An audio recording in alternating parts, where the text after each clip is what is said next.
There's a chart I saw recently that I can't get out of my head. A Harvard business professor and economist asked more than 5,000 Americans how they thought wealth was distributed in the United States. This is what they said they thought it was. Dividing the country into 5 rough groups of the top, bottom, and middle 3 20% groups, they asked people how they thought the wealth in this country was divided. Then he asked them what they thought was the ideal distribution, and 92%, that's at least 9 out of 10 of them, said it should be more like this. In other words, more equitable than they think it is. Now that fact is telling, admittedly, the notion that most Americans know that the system is already skewed unfairly. But what's most interesting to me is the reality compared to our perception. The ideal is as far removed from our perception of reality as the actual distribution is from what we think exists in this country. So ignore the ideal for a moment. Here's what we think it is again. And here is the actual distribution. Shockingly skewed. Not only do the bottom 20% and the next 20%, the bottom 40% of Americans barely have any of the wealth. I mean, it's hard to even see them on the chart. But the top 1% has more of the country's wealth than 9 out of 10 Americans believe the entire top 20% should have. Mind-blowing. But let's look at it another way, because I find this chart kind of difficult to wrap my head around. Instead, let's reduce the 311 million Americans to just a representative 100 people.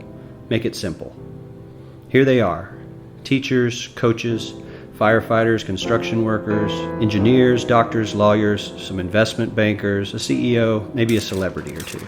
Now let's line them up according to their wealth. Poorest people on the left, wealthiest on the right, just a steady row of folks based on their net worth. We'll color code them like we did before based on which 20% quintile they fall into. Now let's reduce the total wealth of the United States, which was roughly $54 trillion in 2009, to this symbolic pile of cash. And let's distribute it among our 100 Americans. Well, here's socialism, all the wealth of the country distributed equally. We all know that won't work. We need to encourage people to work and work hard to achieve that good old American dream and keep our country moving forward. So, here's that ideal we asked everyone about. Something like this curve. This isn't too bad. We've got some incentive, as the wealthiest folks are now about 10 to 20 times better off than the poorest Americans.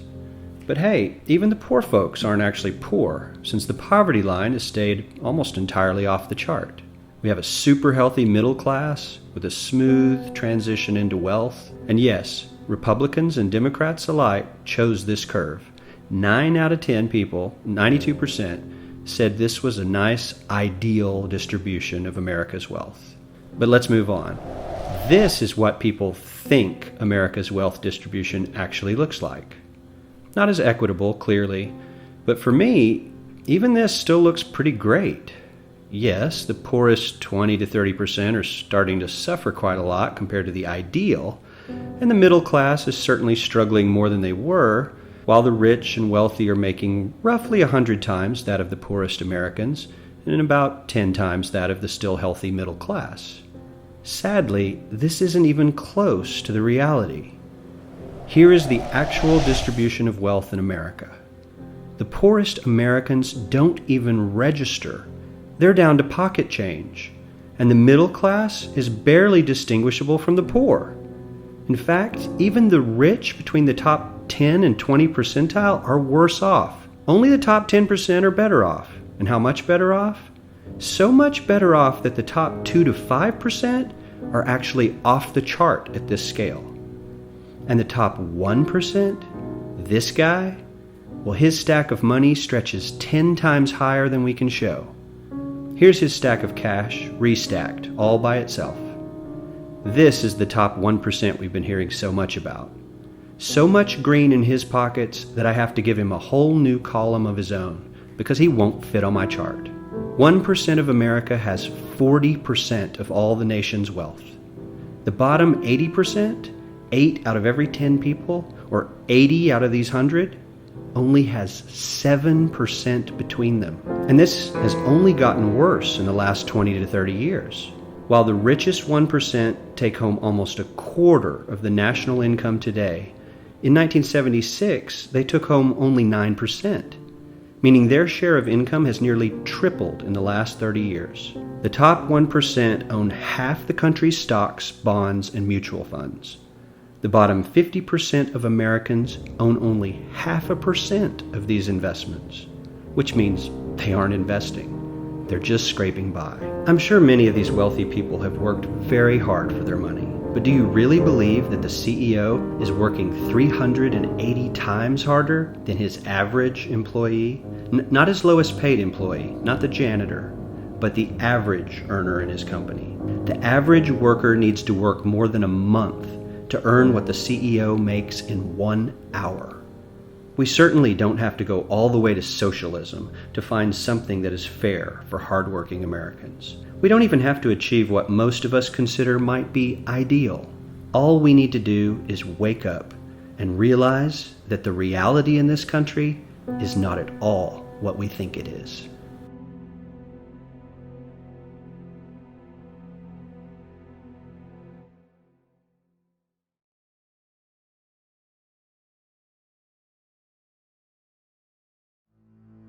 People are talking a lot about inequality these days, about the fact that the richest 1% have so much more than everybody else.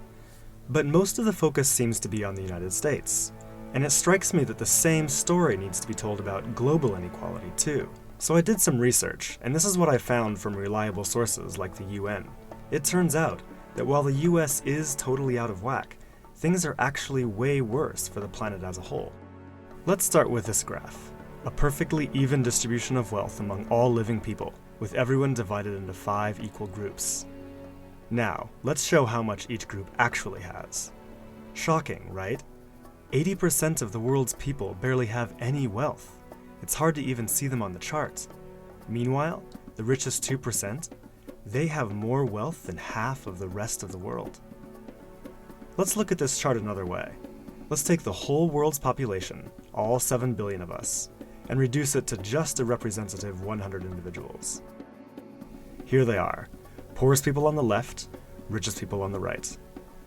Now let's show how the world's total wealth, roughly $223 trillion, is distributed.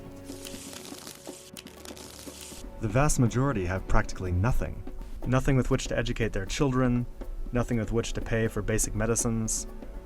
While the richest 1%, they've accumulated 43% of our world's wealth. The bottom 80%, meanwhile, that's 8 out of every 10 people, have just 6% between them. But even this doesn't really show how extreme things have become. The richest 300 people on Earth have the same wealth as the poorest 3 billion.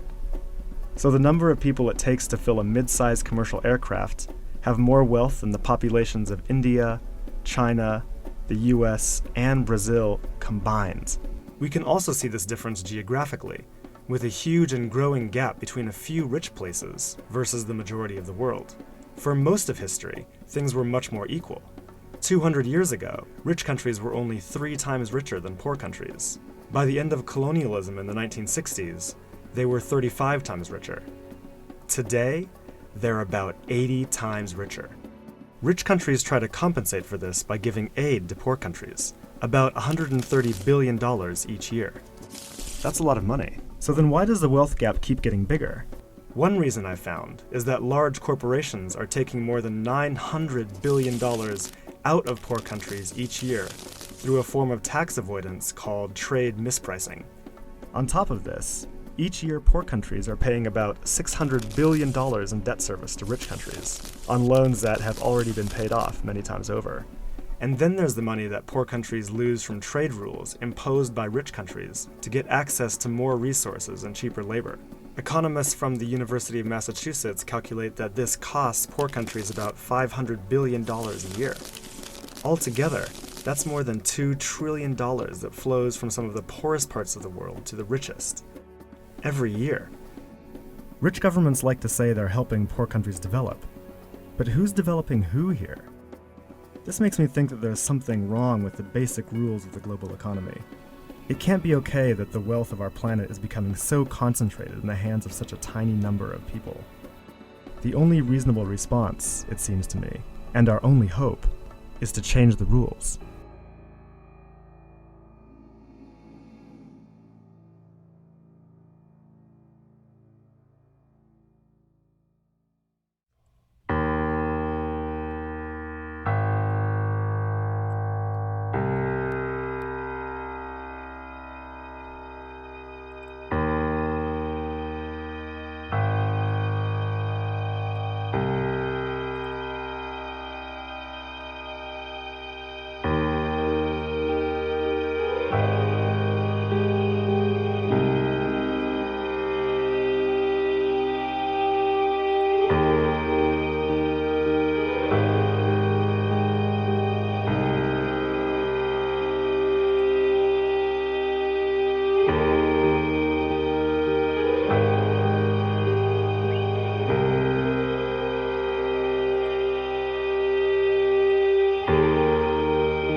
bribe checks and so on. Usually bribe checks start at about $500,000 to give you kind of an idea and work up into the millions.